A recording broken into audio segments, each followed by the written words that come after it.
আমাদের এখানে সব ধরনের মোটরসাইকেল মনে করেন অ্যাভেলেবল আছে, যেটা পছন্দ আপনাদের এখান থেকে বেছে নিতে পারেন। মোটরসাইকেল দেখান কোনটা ভালো হয়। এটা মনে করেন 300 সিসি 300 এর থেকে কম হবে না?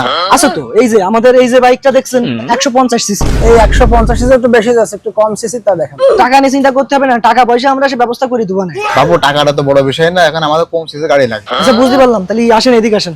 এই যে আমাদের কাছে এটা দেখতে পাচ্ছেন 125 সিসি। এটা তুমি কি বুঝতে পারছো না, আমাদের একটু কম সিসির মোটরসাইকেল লাগবে। মাথায় কোনো সমস্যা আছে? ঘুরে ফিরে একই জিনিস। আসলে আপনারা আমার তো বলবেন খুলে যে আপনাদের কত সিসির মধ্যে হলে ভালো হয়। তাহলে আমার 20-25 সিসির মধ্যে একটা মোটরসাইকেল দাও। আমার অত সিসির মোটরসাইকেল লাগবে না, 10 সিসি বাই 15 সিসির একটা মোটরসাইকেল দাও। 10-15 সিসির কোন মোটরসাইকেল হয়? আসলে যেটা বুঝলাম আপনারা মোটরসাইকেল চালানোর লোক না, আপনারা ঠেলা গাড়ি চালাবেন। ঠেলা গাড়ি দোকান এটা না তো, ঠেলা গাড়ি দোকান ওই পাশে রয়েছে। সরকার থেকে নতুন কি নিয়ম করেছে তুমি জানো না? কি নিয়ম? 111 থেকে 125 সিসির মধ্যে গাড়ি চালালে 2000 টাকা কর দেওয়া লাগবে। 26 থেকে 165 সিসির গাড়ি চালাতে গেলে 5000 টাকা কর দেওয়া লাগবে। আর 65 সিসি বেশি হলে 10,000 টাকা।